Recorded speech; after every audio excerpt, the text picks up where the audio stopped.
Hey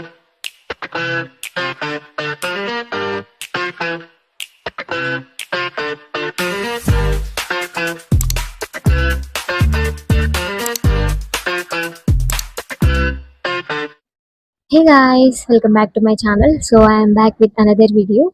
so ఈరోజు video దేని గురించి అంటే సి ప్రోగ్రామ్ మీద అన్నమాట. సో మనం ఏదైనా ఒక ప్రోగ్రామ్ రాసినప్పుడు మనకి అవుట్పుట్గా స్క్రీన్ మీద ఏం డిస్ప్లే అవ్వాలంటే 1 to సంథింగ్ ఎంతవరకైనా నంబర్స్ డిస్ప్లే అవ్వాలన్నమాట. ఓకే, అలా నంబర్స్ డిస్ప్లే అవ్వాలంటే మనం ప్రోగ్రామ్ ఎలా రాయాలి అని ఎక్స్ప్లెయిన్ చేస్తాను, especially by using for loop. Okay, for loop use చేసి ఎలా ప్రోగ్రామ్ రాయాలి అనేది ఈ వీడియోలో ఎక్స్ప్లెయిన్ చేస్తాను.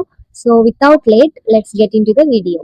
C program to display numbers by using for loop అంటే మనకి ఒక ప్రోగ్రామ్ రాస్తే మనకి స్క్రీన్ మీద ఏం రావాలంటే నంబర్స్, అంటే లైక్ 1 2 3 4 అండ్ సో ఆన్, మనం ఎంతవరకు కావాలనుకుంటున్నామో అంతవరకు నంబర్స్ అనేవి డిస్ప్లే అవ్వాలి.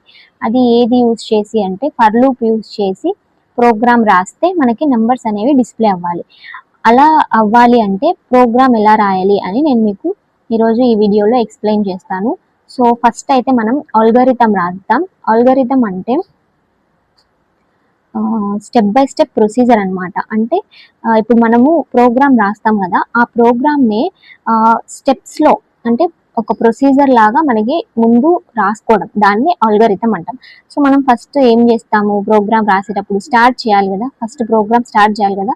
సో అంటే ఫస్ట్ స్టెప్ ఏమవుద్ది మనకి, స్టార్ట్. ఆల్గోరిథం అనేది స్టార్ట్ అవుతుంది first step. So next second step ఏంటి, మనం స్టార్ట్ చేసిన తర్వాత మనకి నంబర్స్ డిస్ప్లే అవ్వాలి స్క్రీన్ మీద. అంటే ఆ కంప్యూటర్ అనేది మనకు కావాల్సిన నంబర్ని మనం ఇచ్చినప్పుడు స్టోర్ చేసుకోవాలి కదా. అంటే అది ఫస్ట్ ఏం చేయాలి, మనం ఒక వేరియబుల్ ఇస్తాం, ఎక్సా వైయా అని చెప్పి. సో ఫస్ట్ ఆ వేరియబుల్ అనేది కంప్యూటర్ రీడ్ చేసుకోవాలి. సో అప్పుడు మనకి సెకండ్ స్టెప్ ఏమవుద్ది, రీడ్. నేను ఐ ఇస్తా, ఓకే, మనకు వచ్చే నంబర్స్ అనేవి ఐలో స్టోర్ అయ్యి రావాలి అని నేను అనుకుంటున్నా. సో ఐ, రీడ్ ఐ అనమాట.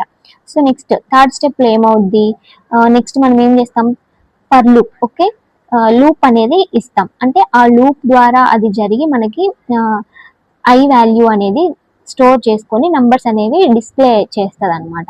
సో మీకు ఇప్పుడు ప్రోగ్రామ్ రాసినప్పుడు స్టెప్ బై స్టెప్ అర్థం అవుతుంది. సో థర్డ్ స్టెప్ ఏమవుద్దంటే ఫర్ లూప్ రాస్తాం. I is equals to 1, i less than equals to 10, i plus plus. Syntax అనమాట, ఫర్ లూప్ కి syntax initialisation, condition, increment or decrement, అది for loop syntax.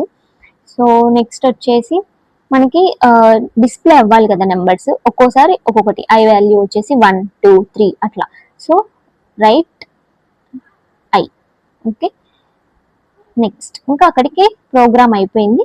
Stop, return 0 చేస్తాం. So stop. ఇది algorithm process అనమాట. So next ఏంటి, programme ఎలా రాయాలి అని ఇప్పుడు చెప్తాను. ఇప్పుడు ప్రోగ్రామ్ రాసినప్పుడు మీకు ఆల్గోరిథం అనేది ఎలా రాసానని అర్థమవుతుంది. సో ఫస్ట్ మనం ఈ సి ప్రోగ్రామ్లో స్టార్టింగ్ స్టెప్ ఏంటి, ఎప్పుడైనా హ్యాష్ ఇంక్లూడ్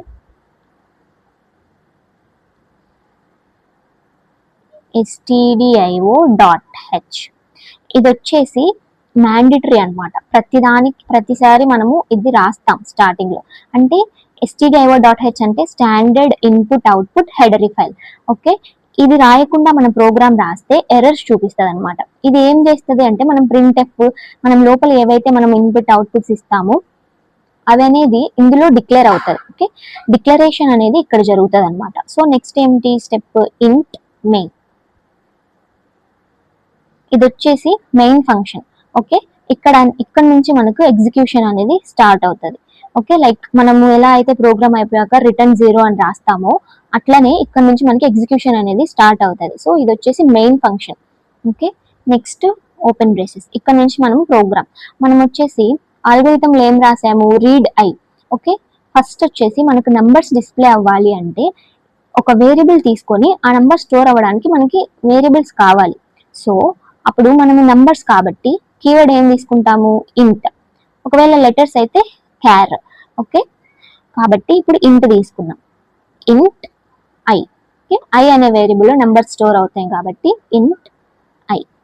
ఓకే, నెక్స్ట్ ఏంటి, ఇప్పుడు మనము లూప్, ఇక్కడ నుంచి లూప్ రాయాలన్నమాట, ఫర్ లూప్. మీకు చెప్పాను ఆల్రెడీ. ఫర్ లూప్ కి సింటాక్స్ ఏంటి? ఇనిషియలైజేషన్, కండిషన్, తర్వాత ఇంక్రిమెంట్ ఆర్ డిక్రిమెంట్. ఇక్కడ మనకి ఇంక్రిమెంట్ యూజ్ అవుతుంది, ఎందుకంటే డిక్రిమెంట్ ఇచ్చామంటే నెంబర్స్ అనేవి తగ్గుతూ వస్తాయి. మనకి 1 2 3 4 అలా ఎంతవరకు కావాలనుకుంటున్నాం, 10 వరకు కావాలనుకుంటున్నాం కాబట్టి ఇంక్రిమెంట్ అవుతూ రావాలి, 1 2 3 అట్లా. కాబట్టి మనము ఇక్కడ వచ్చేసి ఇంక్రిమెంట్ యూజ్ చేస్తాము. ఫస్ట్ వచ్చేసి ఇనిషియల్ గా i is equals to 1. Okay, first 1 తో స్టార్ట్ అవ్వాలి కాబట్టి మనకి ఇనిషియల్ గా 1 అనేది ఇచ్చేస్తాం మనమే. నెక్స్ట్ కండిషన్ ఏంటి? నాకు 10 లోగానే నెంబర్స్ రావాలి. So i less than or equals to 10. Okay, next 10 వరకు మనము 1 నుంచి వెళ్ళాలి కాబట్టి ఇంక్రిమెంట్ నేను ఇక్కడ యూజ్ చేస్తున్నా. సో ఇప్పుడు block of statement. Okay, block of statement రాయాలి. Open braces, printf. ఈ ఇచ్చిన నంబర్ అనేది ఐలో స్టోర్ అవ్వాలి కదా, సో అప్పుడు మనం ఇక్కడ ఏం రాస్తాం? %d, i. ఓకే, ఇది బ్లాక్ ఆఫ్ స్టేట్మెంట్ ఇక్కడికి అయిపోయింది. సో ఇది లూప్ అన్నమాట. సో ఇంకంతే, ప్రోగ్రామ్ ఇక్కడి వరకే అయిపోయింది. సో స్టాప్ చేయాలి కాబట్టి రిటర్న్ 0. ఓకే, ఇప్పుడు మనకి ఇది ఎలా జరుగుతుంది అంటే ఫస్ట్ ఇనిషియల్ గా 1 కదా, so i is equals to 1. Next ఇక్కడ నుంచి ఈ స్టెప్ కి వెళ్తుంది అనమాట. ఇప్పుడు i వాల్యూ ఎంత అని చెప్పాను? 1. So 1 less than or equals to 10. ఇక్కడ ట్రూ. ఓకే, ట్రూ అయింది. So next black of statements కి వస్తుంది అనమాట, అక్కడికి వెళ్ళదు, ఇక్కడికి వస్తుంది.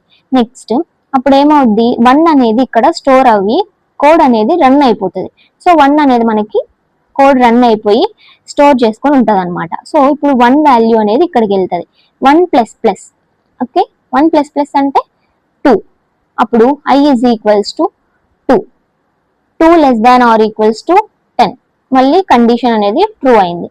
సో నెక్స్ట్ ఇక్కడికి బ్లాక్ ఆఫ్ స్టేట్మెంట్స్. ఇక్కడ మళ్ళీ 2 అనేది స్టోర్ అయ్యి కోడ్ అనేది రన్ అయిపోతుంది. నెక్స్ట్ 2 ఇక్కడికి వెళ్తుంది. 2 ప్లస్ ప్లస్ అంటే 3. 3 i is equals to 3. 3 less than or equals to 10. Correct.